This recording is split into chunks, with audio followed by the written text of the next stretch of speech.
To everyone. So just a couple of reminders. This is the 101 basic level. There's a lot to learn, and this is a learning setting, so we'll all have an open mind and possibly have some unlearning to do.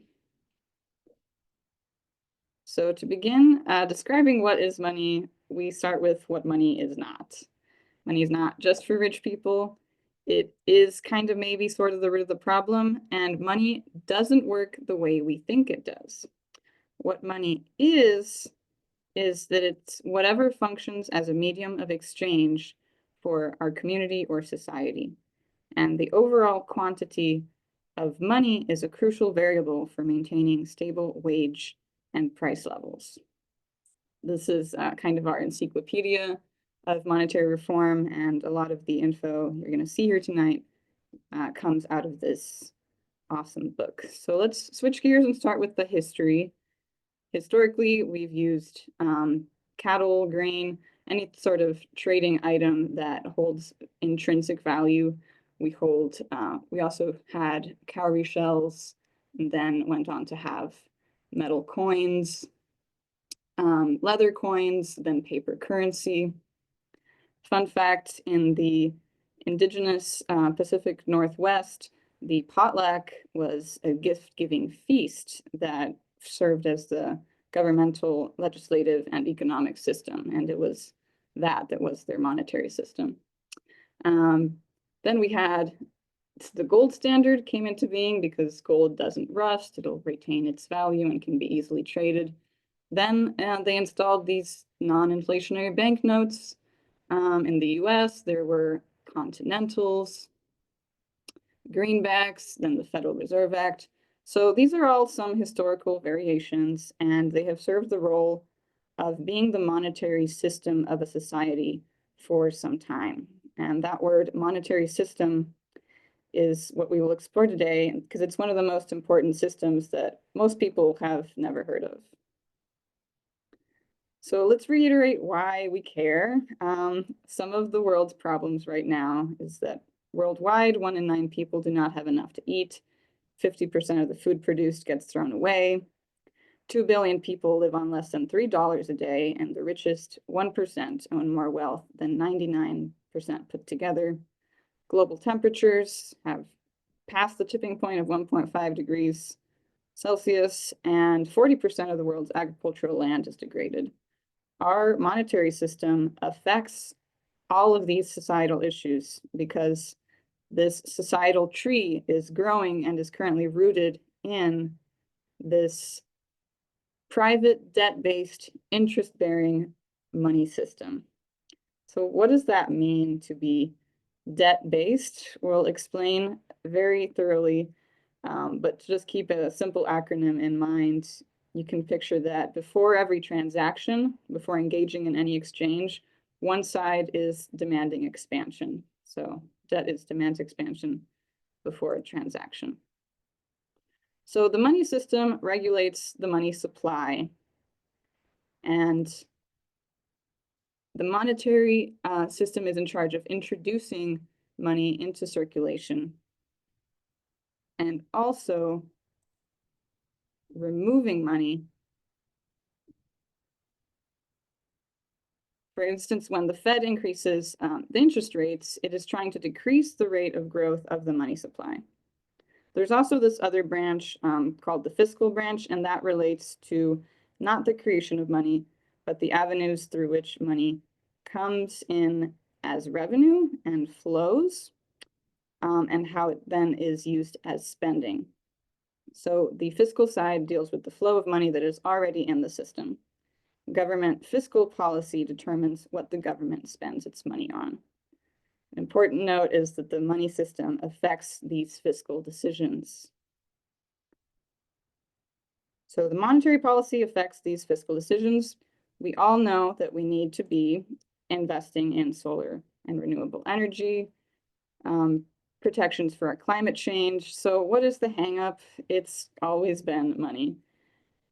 We also know that reducing poverty starts with providing healthcare and education, supporting the government expenditures for these things is essential for a functioning society. And all of these require the marshaling of society's resources. They'll require funding at a national, state, and local levels. And these fiscal issues are affected by the money system, which in controlling the money supply determines who creates the money and who gets the money when it is created. The money system creates our money and enters it into circulation. We'll see how that works in a moment. This system also provides the means of payment for transactions, for buying, selling, and giving, for paying and receiving salaries, etc. It consists of government agencies and private financial institutions like banks and credit unions. And the system is established and regulated by law, including the Federal Reserve Act of 1913 and other subsequent bank amendments. Whoopsie. So why do we study the money system? Because it affects our democracy itself. Because money affects political decisions, increases of wealth lead to increase in power, and increases in power lead to an increase in wealth. And this reinforcing cycle fuels the concentration of wealth, which is a natural process in most, if not all, societies. However, societies can be committed to liberty for all, and it is then the responsibility of government to limit wealth and power concentration to make democracy possible. The current money system, rather than limiting the concentration of wealth, is a major cause of wealth concentration. The money system can support a democracy, or it can undermine democracy. As Supreme Court Justice Louis Brandeis said, we can have democracy in this country, or we can have wealth concentrated in the hands of the few, but we can't have both. And it's pretty clear the truth in this statement. Wealth is concentrating into fewer and fewer hands, too often determined by what is profitable instead of what is best for the common good. So why is this happening? We'll dig into more about how the money system works. It's important to note that the money supply is not static, it is growing. Here, this is a graph from the Federal Reserve and indicates the money supply from 1960 to 2022. This chunk in the last year of 2021, it grew by $2.2 trillion. Huge increments in money supply. What does that mean? Who's creating all this money? Lots of questions coming in. So just to start off with a quick poll, most of us in the chat, you can participate in the chat if you believe it is the government, the Federal Reserve, private banks, or be quite honest, I don't have a clue. It's a very complicated subject, so we'll just take some time if you want to plop your answer into the chat. But the weight is killing me, so we're just going to keep going. Yay! Okay, some of us are well aware. Before getting to the answer to that question, we talk about the kinds of money. And for those of you who answered governments, you are partly right, because the US Mint is in charge of these, the coins. And since the face value of the coins is more than the cost of making them, the government makes a little profit when it creates the coins and then spends that profit into circulation. Anyone who said Federal Reserve, also partly true, because the bills, as we all know, are labeled Federal Reserve notes, and they are printed by the Bureau of Printing and given to commercial banks to make them available for you and me. And therefore, the Federal Reserve does create those. But here's this other category, account money. Through account money, we're mostly paid using account money to pay our bills and all of that. It's digital exists only on computers. Most of our personal money exists only on these bank accounts in some type, not as coins or bills. The total money supply is the sum of these coins, bills, and account money that is held in banks. That's all the circulating money in the economy. But by far, most of the money exists as this form of account money. So private banks are shaping the distribution of money through loans. Because that account money is actually 95% of all the money in the supply. Bills and coins comprise only this small 5%. This account money is created by banks when they make loans. When they make loans, they don't transfer money from anyone's savings or checkings to give that to the borrower. They actually create new money with every loan they make.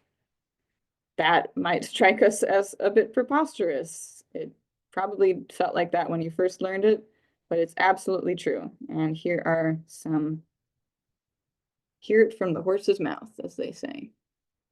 From the Bank of England. Well, the article is about how money gets created. We're surrounded here by gold in the vaults of the Bank of England. And historically, in the gold standard, the amount of gold would have been related to the stock of money in the economy. Things are very different now. In the modern economy, where does money come from? Well, let's start off with narrow or central bank money. As the name suggests, central bank money is determined by the Bank of England and consists of notes and reserves. And in normal times, at least, notes and reserves are determined by the amount of notes that people want to hold or need for their transactions, and the amount of notes and reserves that banks want to hold, given the level of interest rates in the economy. It is not chosen or fixed by the central bank, as is sometimes described in some economics textbooks. Your article focuses on broad money. What determines how much of that there is? Well, broad money, which in many ways is a better measure of the amount of money circulating in the economy, includes all the bank deposits of households and companies. And one of the key points of the article is that banks create additional broad money whenever they make a loan. Yep. And while this is nothing new, it's sometimes overlooked as the main way in which money is created. And it runs contrary to the view sometimes put forward that banks can only lend out deposits they already have.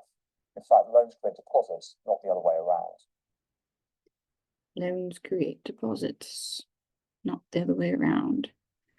And here we'll hear it also from basically the banks sit there, they wait for deposits to arrive, and if they have enough deposits, they lend them out to somebody else. And that is completely wrong. This is the wrong model of banks, because what happens in reality is exactly the opposite. And I've done this, I'm a banker. And I know that that's how it works, and you can read it on many central bank websites. That's how it works. It's that banks, when they decide the economy is good, we are optimistic, we are now making loans, they don't need to wait for any deposits, because when they make a loan, they create the deposit. Right there. Banks create money. All right. So we've heard it, and now I'm going to share a link in the chat to even more playlist, to a full playlist with more of those shocking content. And going back to our PowerPoint. Basically, the actual process of money creation takes place in these banks. Checkable liabilities of banks are money. And here we go. We will resume.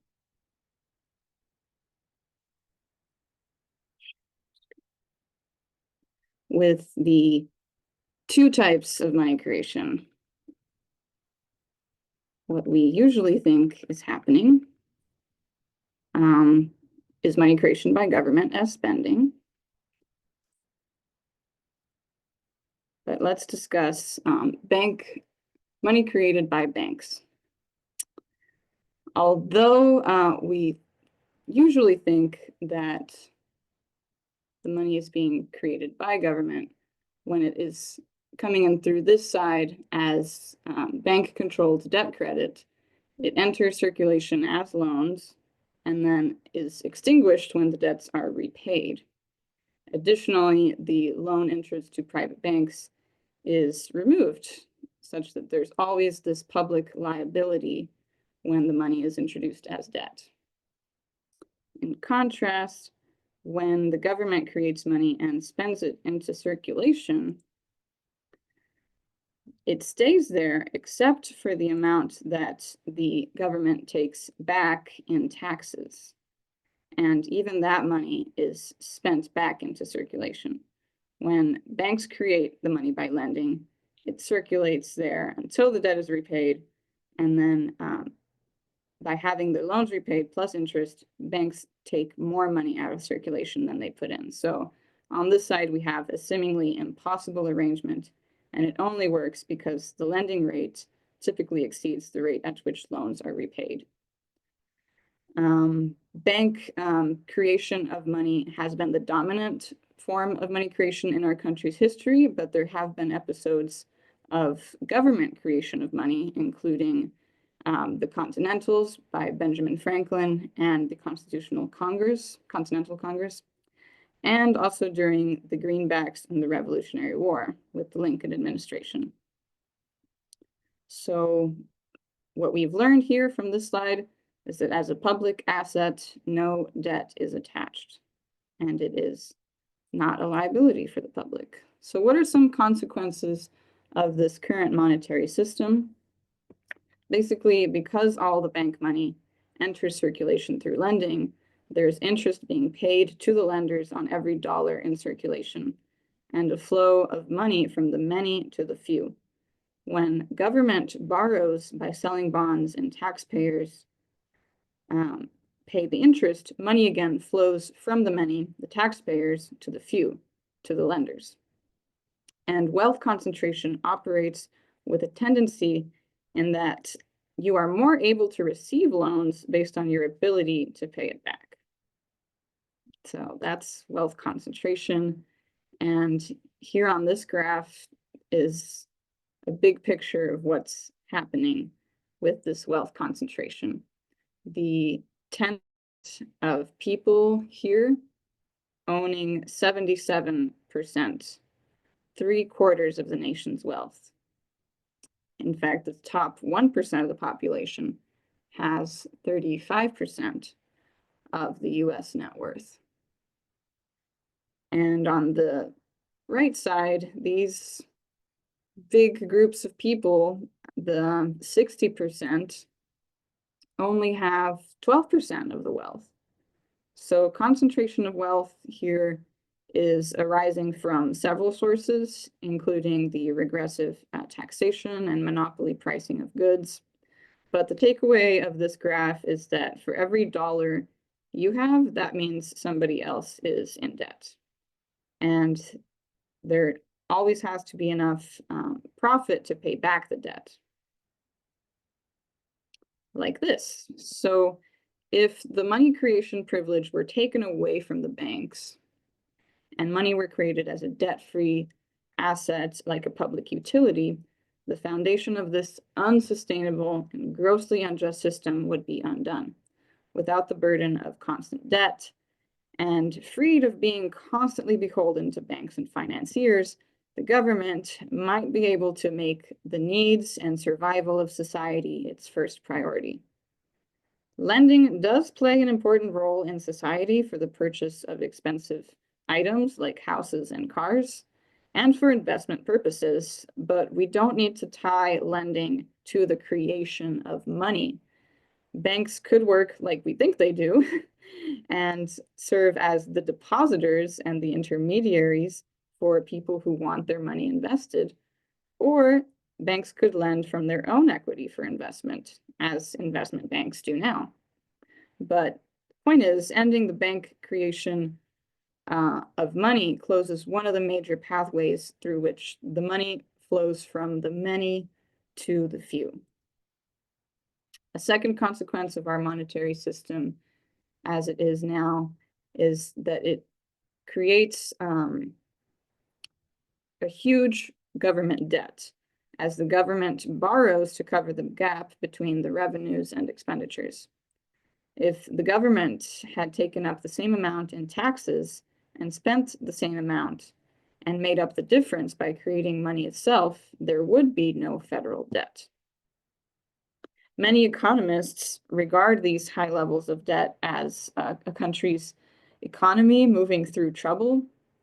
And in any case, the government pays interest on all the money it borrows, which constitutes an added expense on government operation. Legislators point to the high government debt as a reason not to spend on the things we need, like infrastructure, healthcare, environmental protection, and support of families.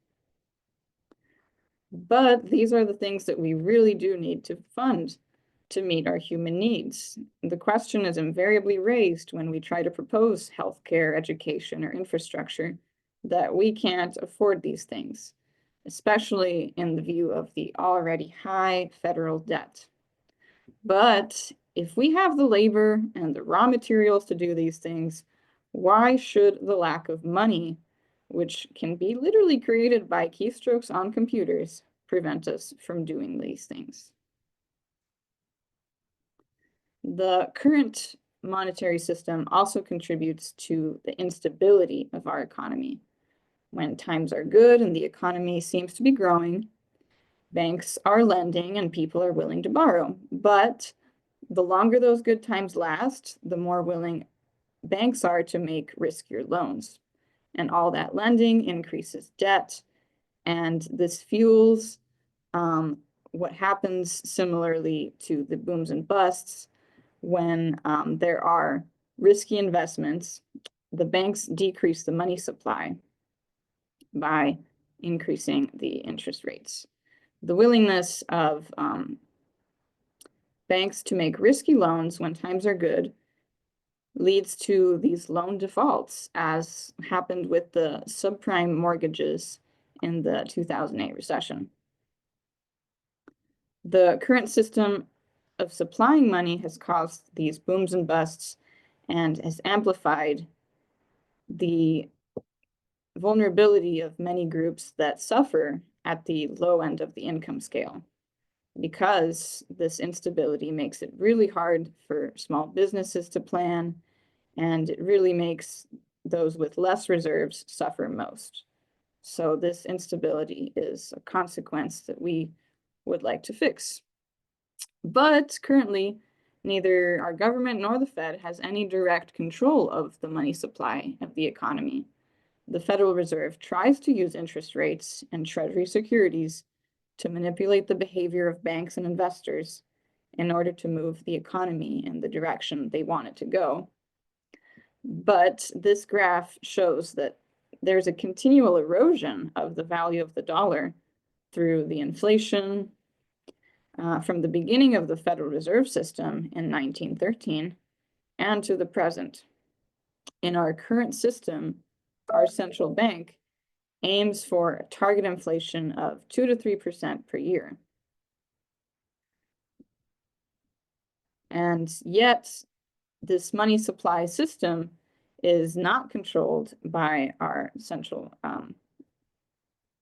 bank, but it is dependent on the whims of bankers and borrowers.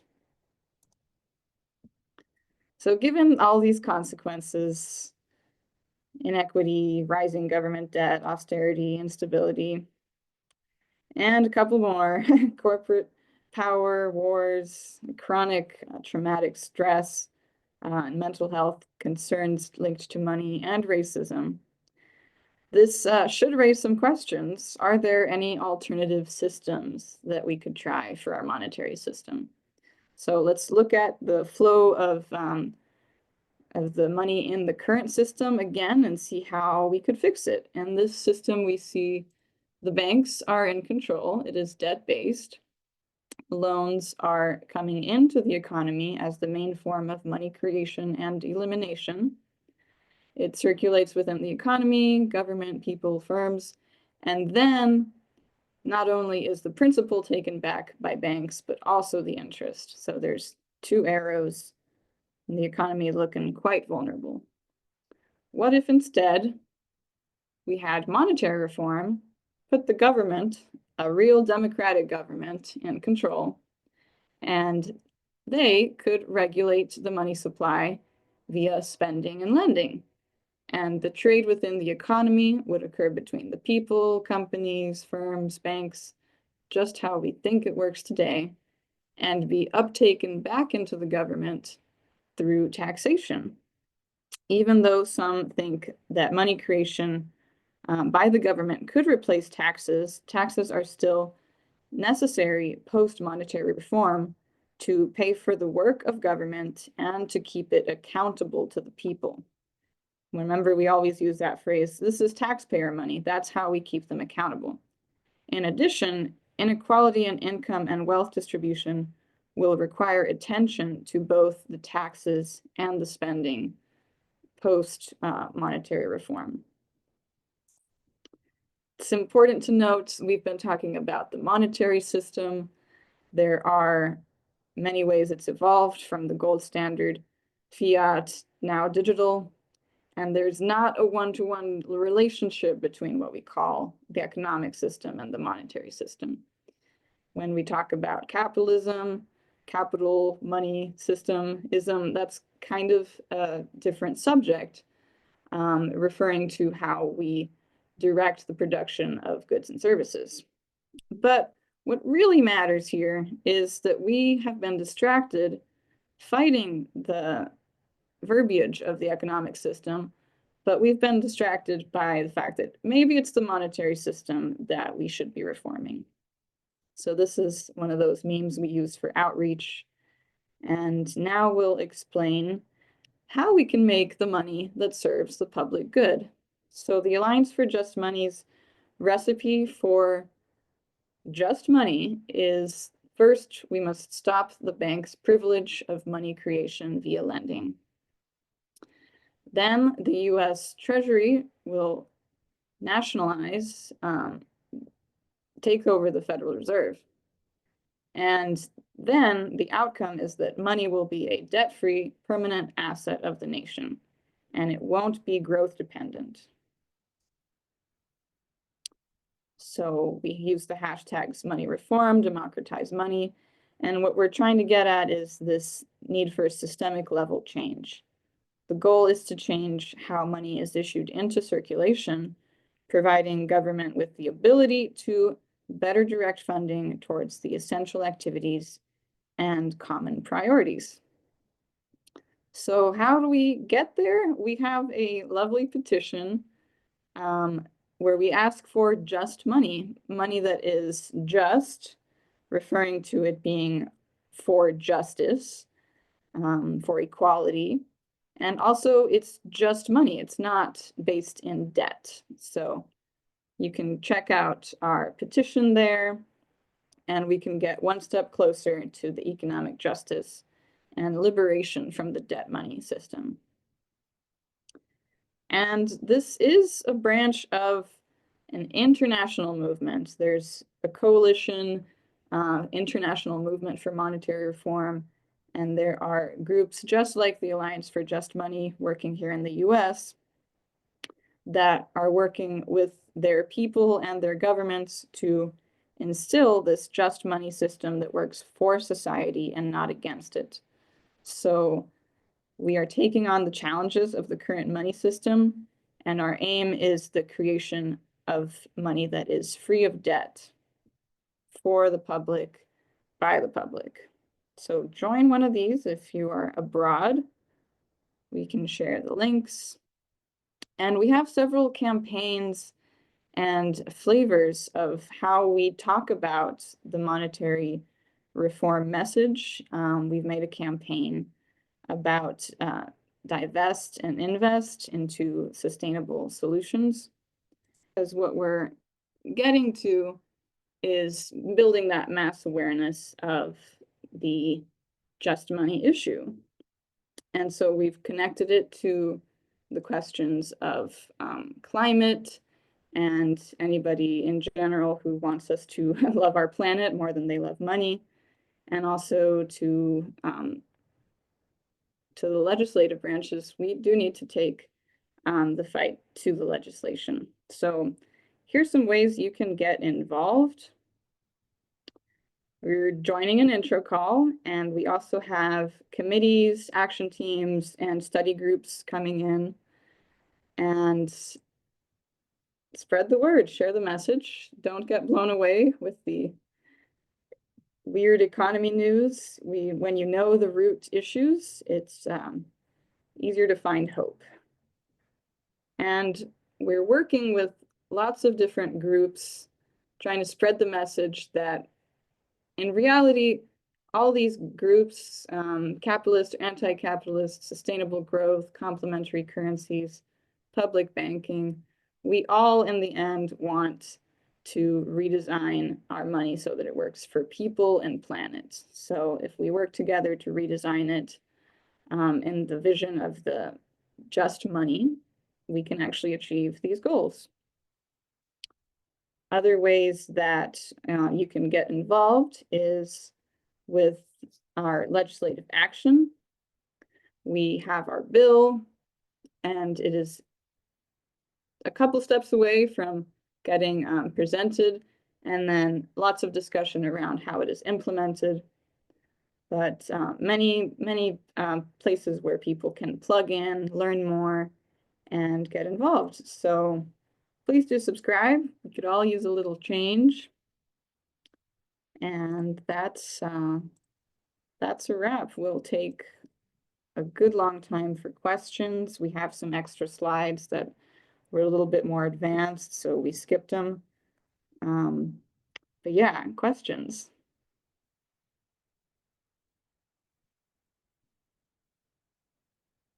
Thank you everyone for joining.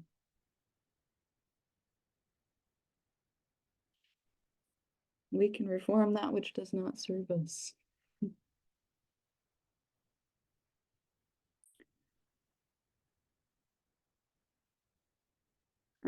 Okay, so I'll share that this is kind of a draft that has been in works with the Speakers Bureau, and our vision is to offer several of these intros to monetary reform throughout the year and possibly in local spaces, so that the message of what we're doing and trying to do can reach more movements, and we'll see how it lands, really.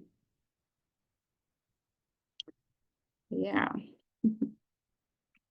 Stop share.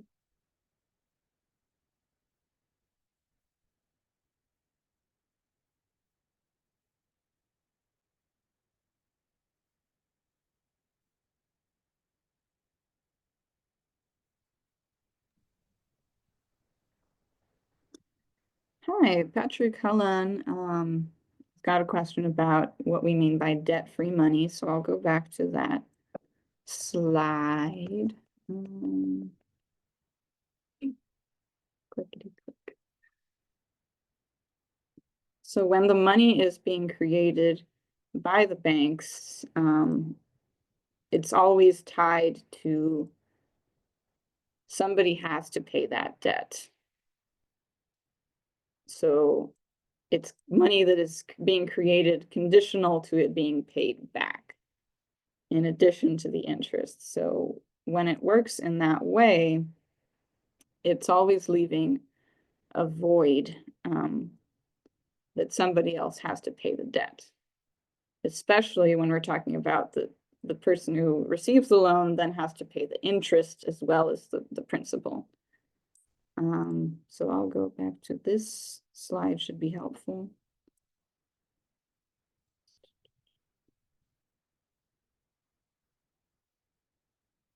I'll pull it up. And yeah, if you want to talk through your question and see how, if you share how you understood it now, we can troubleshoot how to better explain it for people that are new to this message. Can you hear me? Yes. Okay, hi.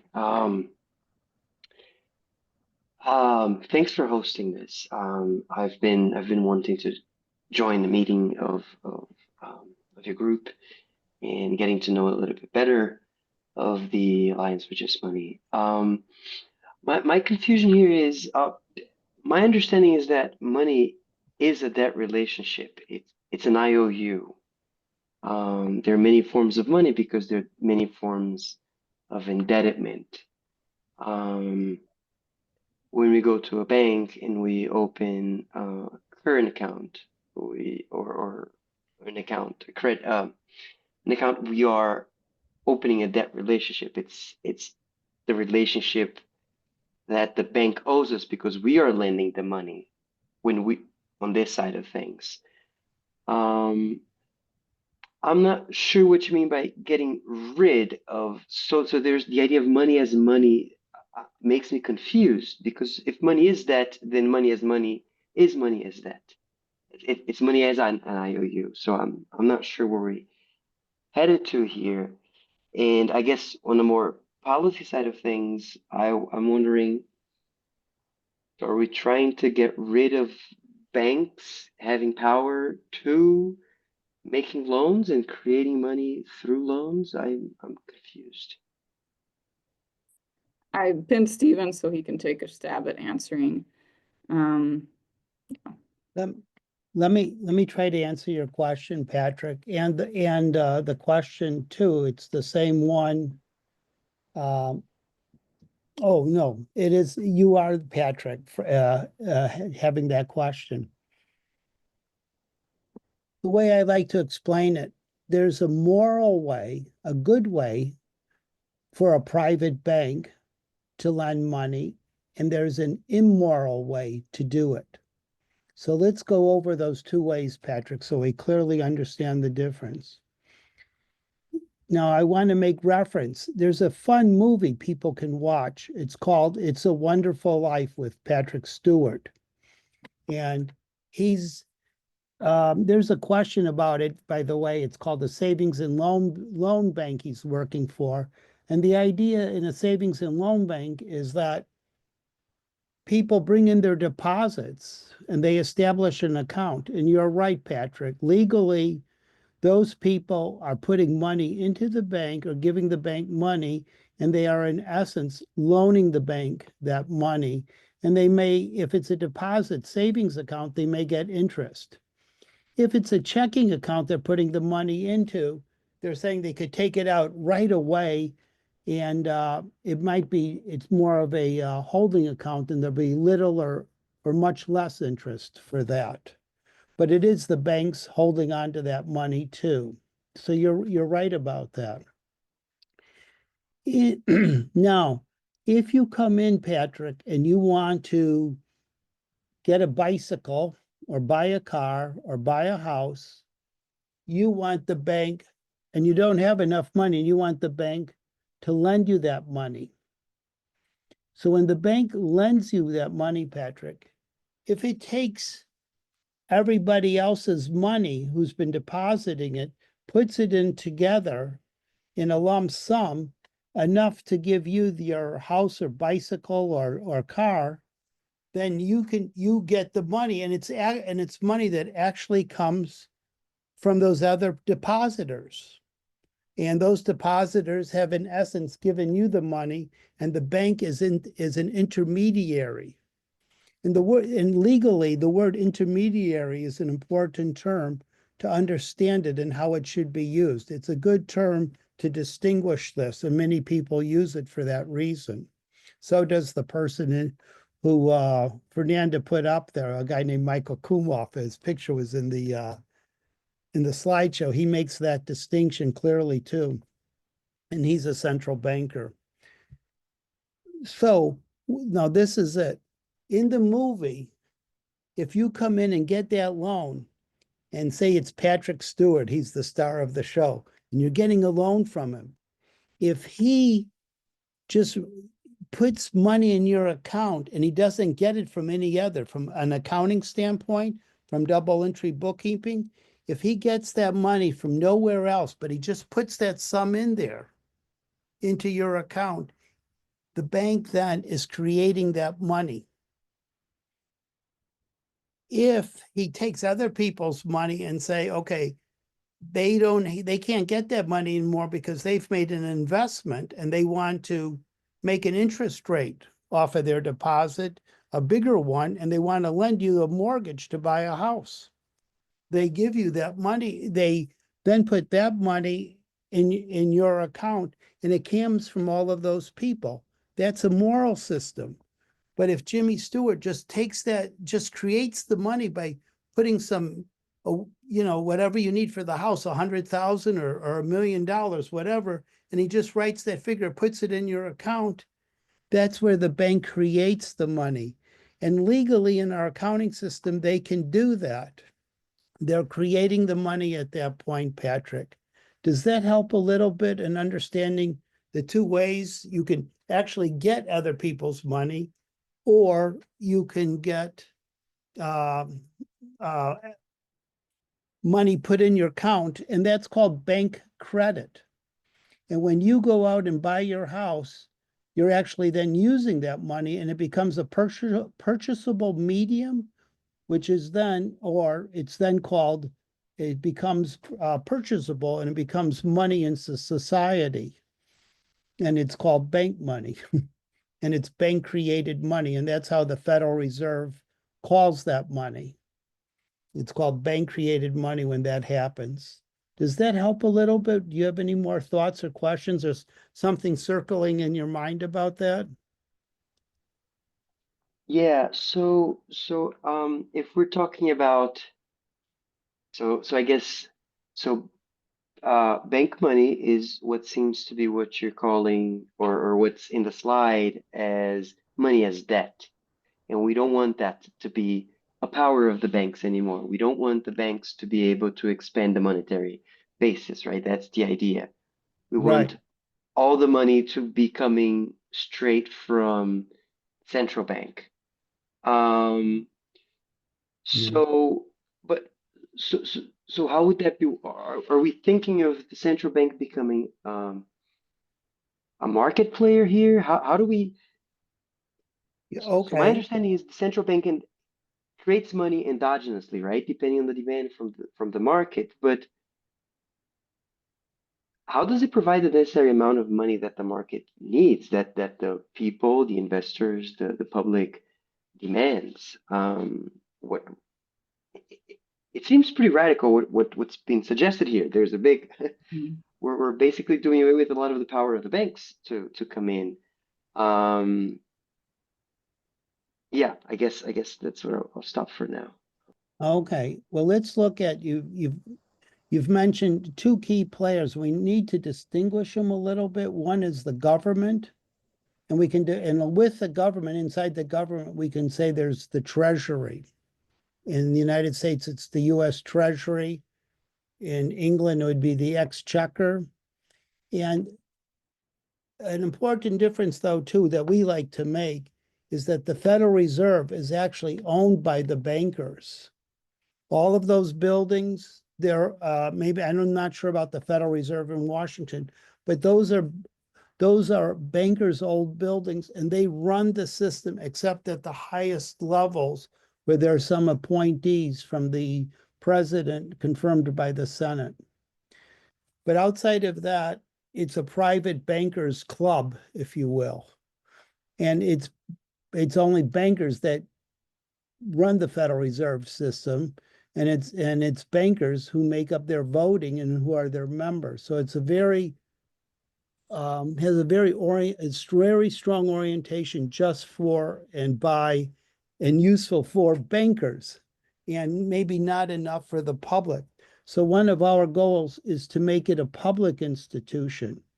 So you now, taking your question, let's assume for a minute it's the Bank of England we're talking about, or a public bank, or a public central bank.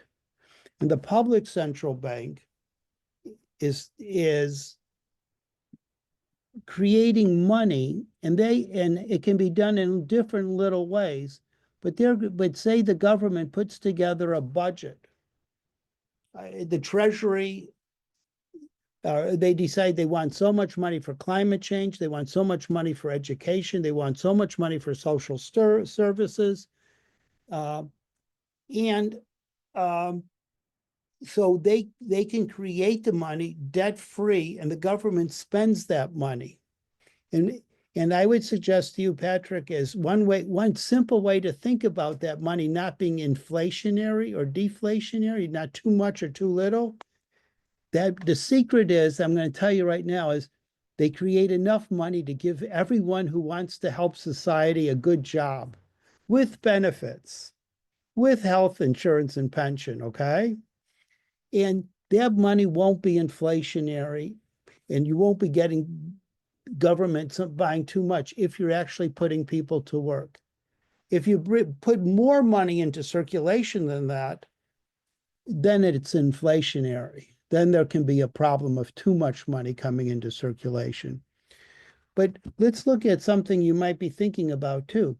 If the government or the Treasury is bringing money in, how do we take care of all of those people who want mortgages and who want to borrow money and they can earn it, and maybe they're earning it, but they want to buy their house first or buy a car so they can get to work.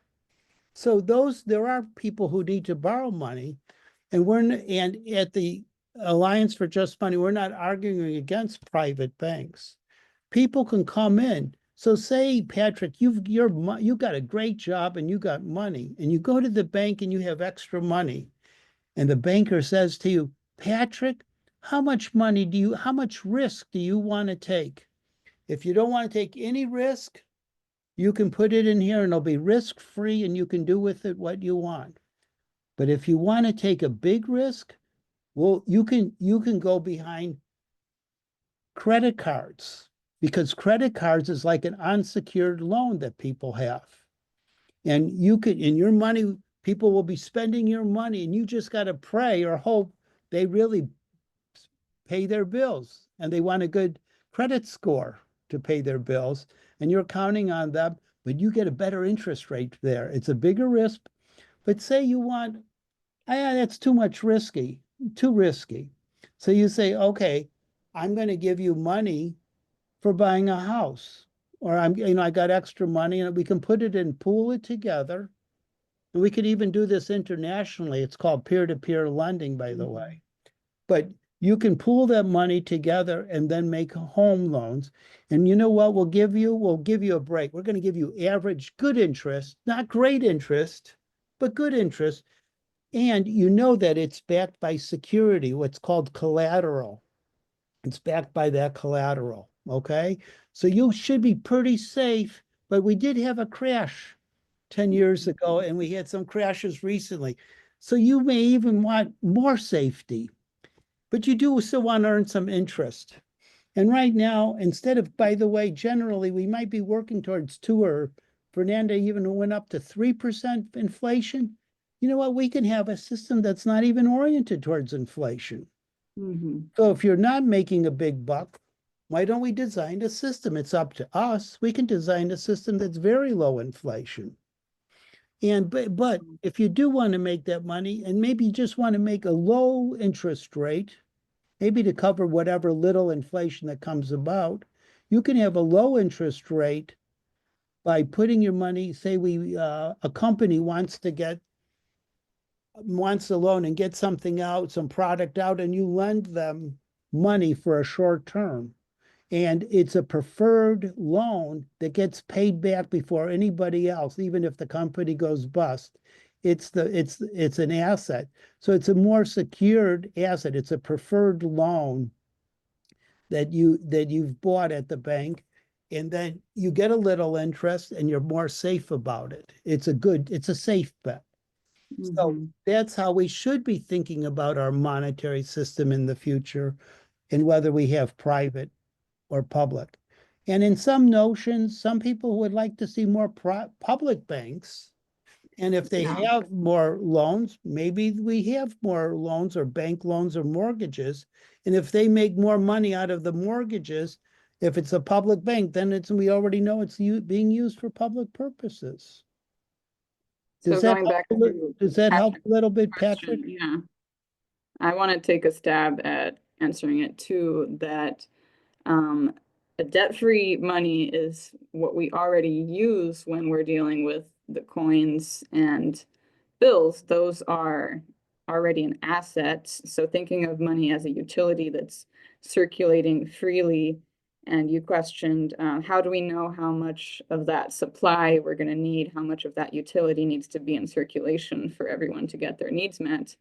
Well, as someone else suggested in the chat and has been bounced around in our forums, is that the utility amount of money should correlate with the amount of people using that utility. So coupling perhaps the amount of money creation with the population number and really creating the money tied to possibly some sort of basic income. Those are some possibilities, or there's other measurements for how much that money supply would need to be. But it's really helpful to go back in the history of money and explore that the laws we have now haven't really caught up to the technology that we've been using, in that banks are able to just create the money out of zeros and ones, and that a really key regulatory process is needed so that we have some control over how much money is being created and how much is going to projects that are just for profit of the rentiers, etc. So hopefully that answers. I'm going to pass the mic to Nick Ignatz, who is a great scholar in this and hopefully has something cool to say. Come on. I would just like to acknowledge there's a number of great scholars in Nick, so it's nice to see these people around here too. Yeah. Good luck, Patrick, and thank you for your questions, and I hope you have more of them. Thank you. Patrick, I am anything but a great scholar. And when I first heard about the way that money is created, I couldn't believe it, that it was created out of thin air by banks. And that just couldn't possibly be true. But it is true. And they showed that that little video clip from the Bank of England. They also have a paper that the Bank of England wrote, Money Creation in the Modern Economy. And it says there that bank lending creates loans. Almost the entirety of our money supply is created by banks when they make loans. They have asset and liability columns on their balance sheets, and they have to be equal. So when you take a loan out for $100,000 to buy a house, I'm old, so we used to be able to buy houses for $100,000 or less. But when you take a loan out for $100,000, you're promised to pay the mortgage that you sign, that you pay. That's an asset to the bank. They know that they're getting $100,000 plus the interest too from you. That's an asset. So the asset side goes up. Now, where does that come from on the liability side to keep the liabilities the same? And on the liabilities, they create a deposit in your account. You can't borrow money from a bank unless you have a checking account. They'll make you own take a checking account out too.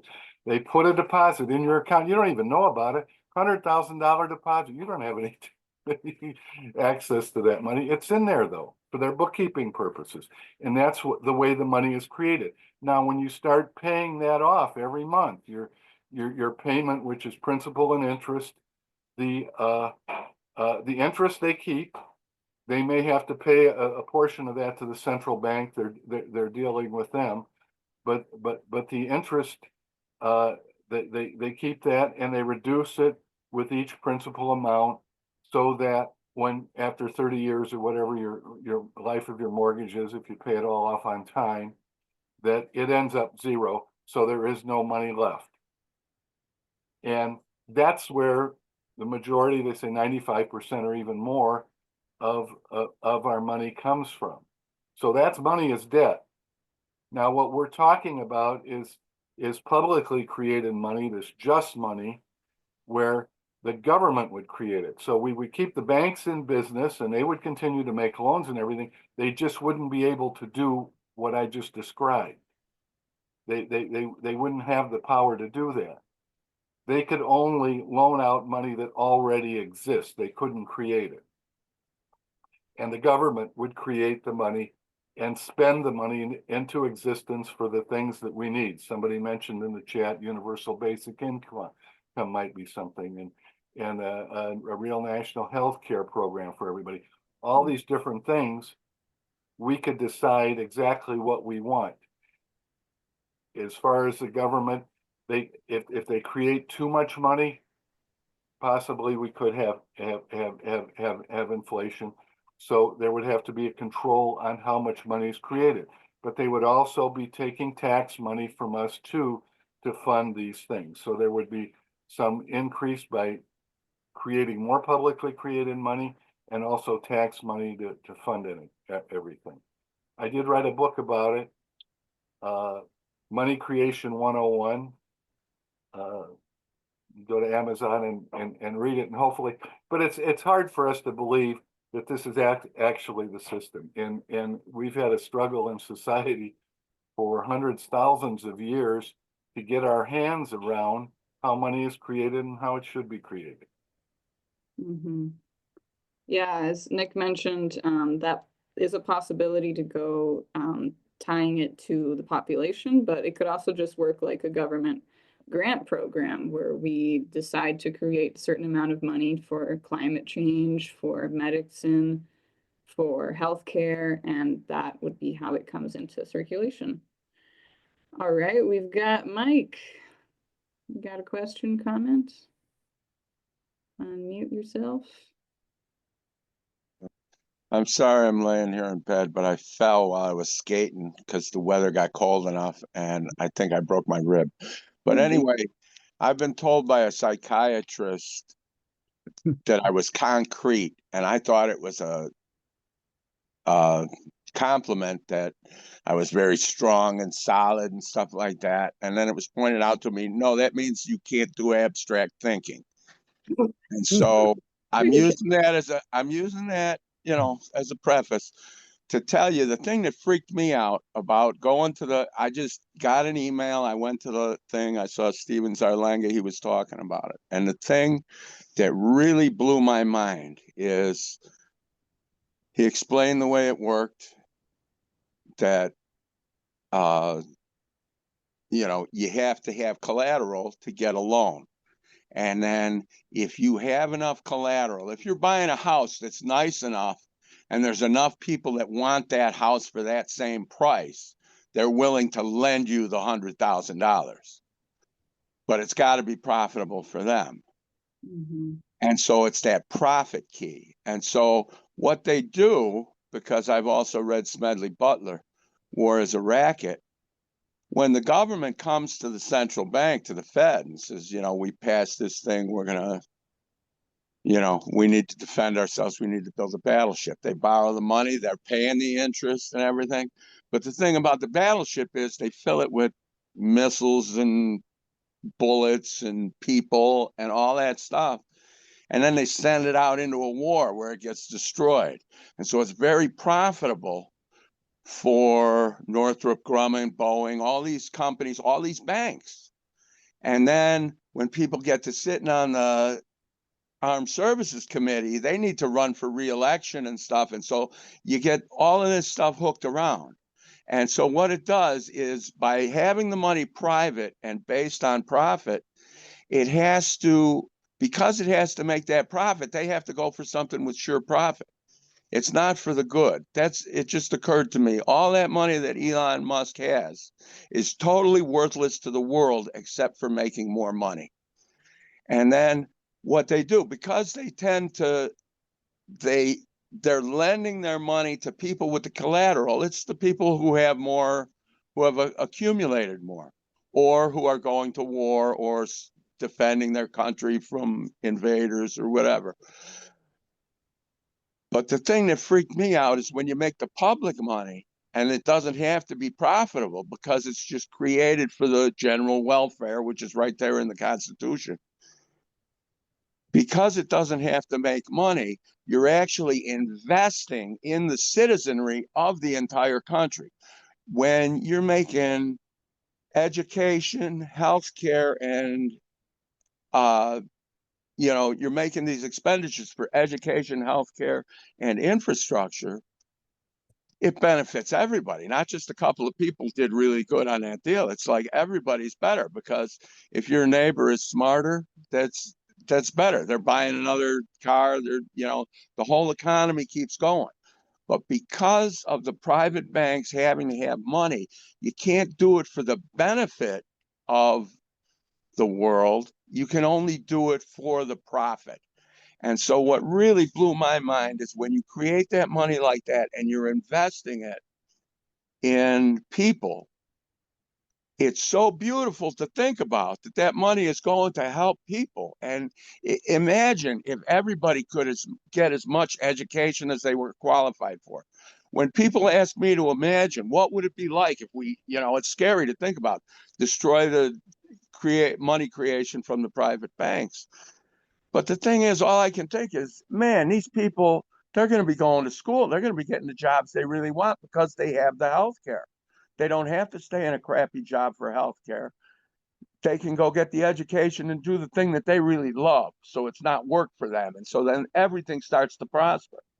And, but that was the thing that really freaked me out, is that public money is actually an investment in the people of the country. And I'm going to cut it out there. Thank you. Exactly right. Mike, I would like to say, I would like to have a government that makes sure your rib bone gets healed nice and soon. Or quickly. Yeah, well, if my education was better, I might have critically thought about when was the last time I went ice skating and how much my native balance and all that stuff has deteriorated in the meantime. Right? But We got to invest in. Good, well, good to see you again, Mike.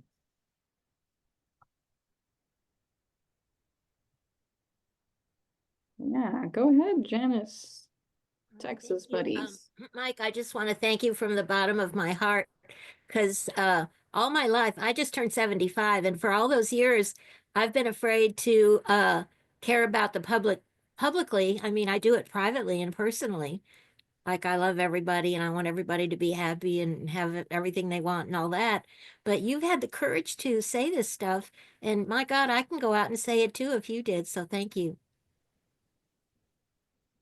And we said it with a bullhorn, Mike and I, in Chicago when we were at May Day for Money. So this is a crew with a lot of courage, and I hope any new people listening are ready to take the mic and speak your truth, because when we have public assets that can help us heal our ribs and get education, we all do better, especially because we also need to pay for a lot of global climate chaos that's happening right now, and they're not coming up with any plans to pay for it. That would be a big topic. Are there any more questions from people where ideas are still circling, you're still thinking, you're not sure, there's some puzzle pieces? Any questions that we still have some time left? Are there questions? We had Larry Krasner wanted to ask how we can make big oil pay. And I'd say that it is sort of related to what we're talking about. Taxation for corporations, and really move to amend to make sure that corporations don't have those personhood rights to say that any profits they would have earned if they weren't regulated, they deserve that. That's kind of a tangent solution that we work closely with, is the move to amend. So Larry, if you have any follow-up comments to that or want to ask. Howard Schweitzer also got your hand up. I was just thinking that the issue is that corporations control our public policy. They, as this has been proved, you know, with their lobbying gifts and everything. The 2014 study by Gillens and Page showed that they made a small fortune, I mean, a huge fortune off of their lobbying gifts, etc. And that is a power issue. So in order to stop oil companies, we need to have the power to over our public policy to stop it. And that, along with a whole bunch of other things like war, etc. It's really about, power over our public policy, power over our government.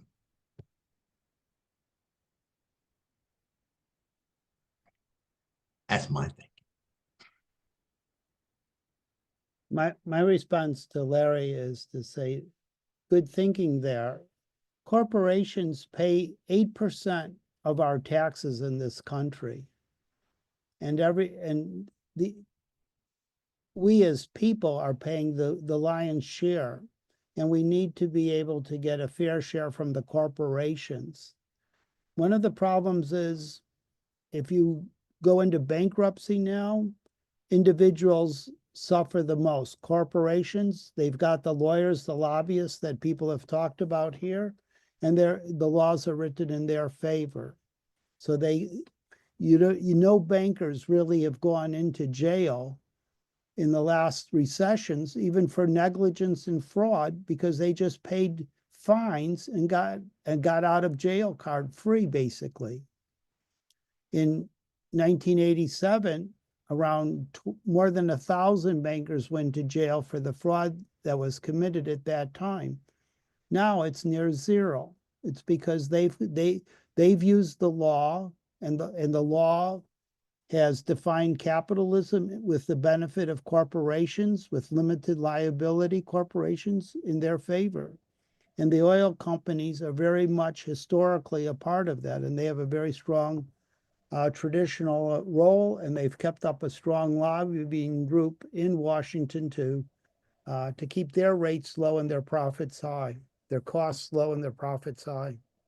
As Howard was saying, their lobbying effort in Washington produced 10, 20, 30, 100-folds worth of benefit for them. So yeah, 760 some cent ROI, I think, return on investment, 760%.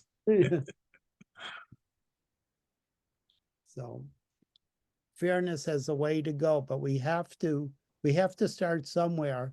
And even though we're talking about a lot of problems here right now, the crux of the problem is how we create money. So that's the nut of the problem, and we can expand our understanding in greater circles going out from that, as Larry has suggested with his question. Yeah, as Christine Desan said, it's the governing factor.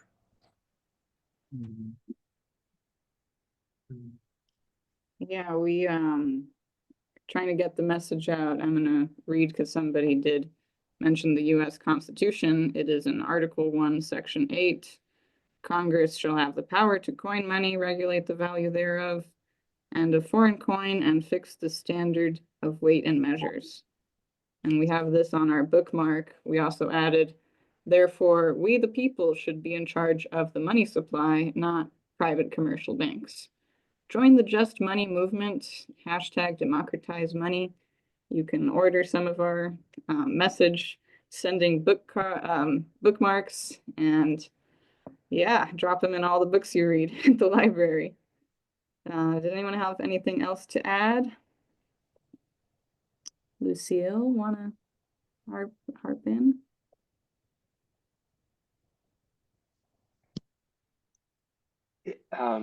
Sorry, is there a chance I could ask for one more thing? Yeah.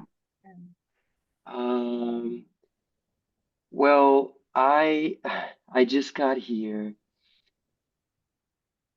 let me see the name, just missed it. Money Creation 101. I just got that book as a recommendation. I wonder what other book recommendations you have, like what's next in terms of getting to know better what's happening out there. Would you have any, how to get better informed is I guess my question to all of you. Your books, other people's books, blogs, websites, things that I can be on top of what's happening. I would be very thankful if we could share those. Yeah, we have a bibliography on our webpage, and I'll pass the mic to Lucille, who's probably holding up a book already. I'll go get my book to hold.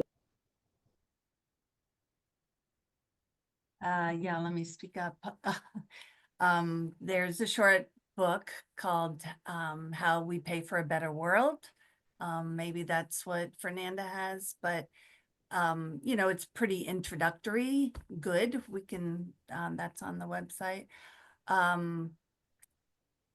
Two of my favorites are more academic in a sense, but I think really effective if you seriously want to get into this. I don't know if everyone in the room would agree, but they're the two books by Macmillan, Jonathan Macmillan, which are two authors that go by that name. But I'll put the link in if nobody else does. But the first is called The End of Banking.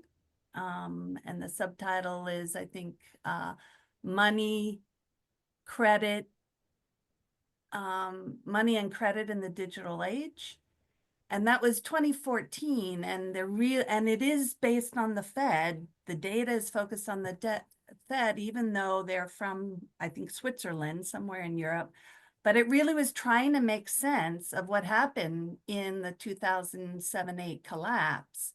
And they really do a good job of originating banking in the accounting system back, you know, which began in the 12, 13, 1400s, but gradually developed and really fueled, they don't say this so much, but fueled, you know, global exploration by the West and the slave trade.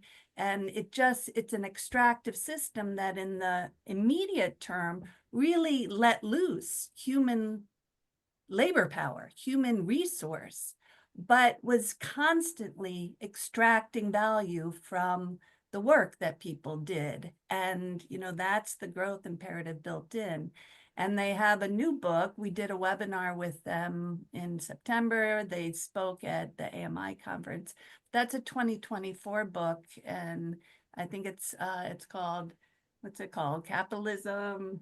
I'm not getting up. I'll put the link to both in the thread. But it really builds on the first one. I don't think the second is a substitute, but they come from a different vantage point. They're bankers than most of us, but similar to Kumhoff, he's a researcher of bankers. He's not quite a banker himself, but a researcher, and worked for the IMF, works for the Bank of England now. Anyhow, they're accessible if you give them the time. And I'll stop there. And there are plenty of others. I mean, I think a really good website is Joseph Huber's website.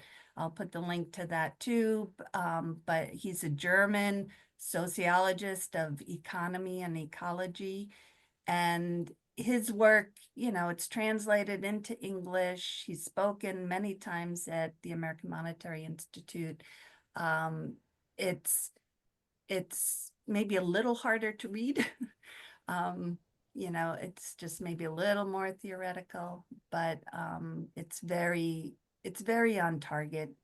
Other people can suggest. We have an 8-page booklet that's very user-friendly and meant for across the board, and is a quick, fast, dirty historical piece, or quick, fast, and clean historical piece on, you know, the background to AMRA. But really great questions, Patrick, and really great you're here. And, you know, I heard you asking, not do we mean by, what do we mean by debt money, but what do we mean by debt-free money? Mm-hmm. And partly it, you know, because almost everything, the only part of our money supply that is created and spent into circulation as money, with the government getting the benefit of the difference between the cost of producing it and its purchasing power in the real economy, is coins.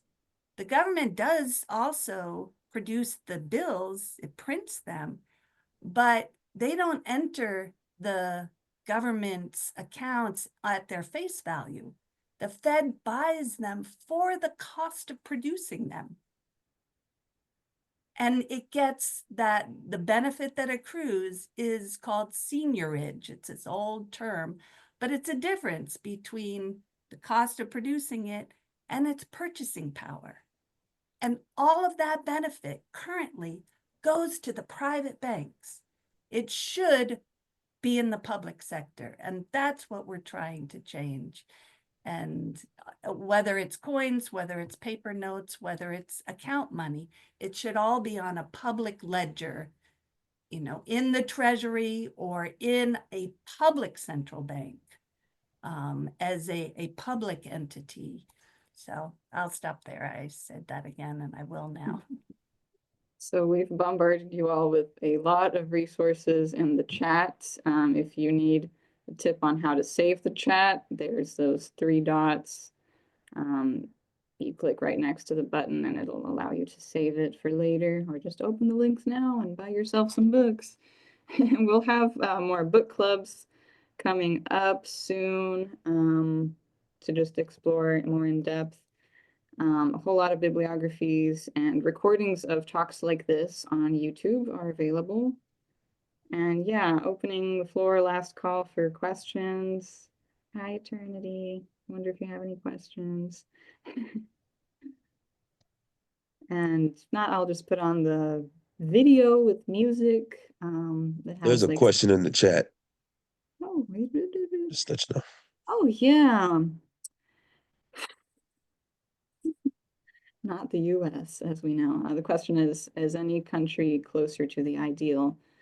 Like we said, this movement is international, and some places, Switzerland has gotten it on the ballot as a referendum. How we pay, great resource. Anyone else add to what countries are doing a good job? Go ahead, Stephen. I would mention 2 countries, Germany and China. Germany for its public banks and its nonprofit banks. Only 1/3 of Germany's banks are private banks, even though they, by monetary size, they're the largest chunk. But the 2/3 of the banks are very locally oriented, and it gives them a lot of wisdom. And Germany has gotten through difficult times in a better situation because of their public banks. And I also mentioned China because China comes, the People's Bank of China that started the central bank in 1948, created all of the money. There was no private creation. There is a little private creation now, but generally it's all of, when Lucia was talking about seniorage, the money that is put into circulation, if it's loaned or spent into circulation, the benefit is for the public. And if it's loaned into circulation, it's usually for good projects, and it's the public that earns the interest money. So there's less taxes needed, and there's strong growth there. And you don't have 20% of our whole economy is just money going after other money. It's called the financial side of the economy, and it's growing. It used to be a bit 2, 3, 4%. Now it's over 20%. And so China has kept that smaller, and therefore has used that money, that productivity, that energy, that instead of just driving it up to a few people, they're able to spread it far and wide and have the Silk Road and other initiatives. I'm not necessarily a strong fan of China, but I'm learning from everybody, and China has some great lessons to teach us. Thank you. I would add to that, Steve, that they do have large private banks, but the Chinese government is the primary shareholder. And so it achieves exactly what you just said. They not only nationalized the central bank, they've nationalized to some extent the private banks. Yeah, well, they started on the public side, being all public. So yes, good points. Any more questions from different people?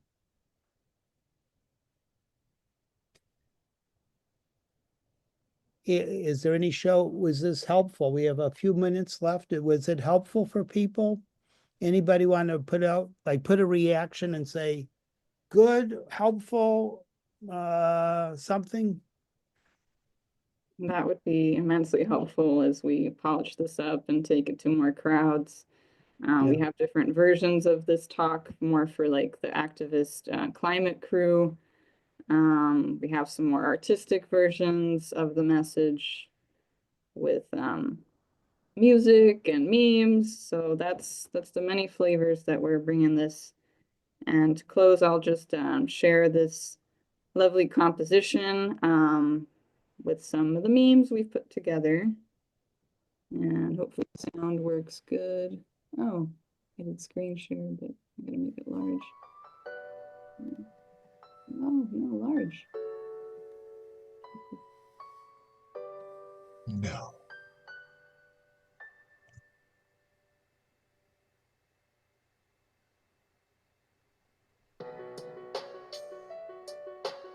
Yeah. Here we go.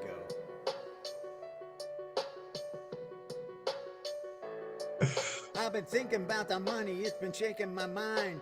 Barely make a living while I'm living in my prime. Selling out my life, I'm working for a lousy dime. No matter how hard I'm working all the time. When the week is finally done, I get my paycheck I find. While there may be lots of money, very little of it's mine. So I got me a ride down to the Bay Day loan, hoping I could get enough to get a place of my own. My mind was dazed by all the money I could get, and now I got nothing and I'm deeper in debt. Now who wants a money like that? Who wants a money like that?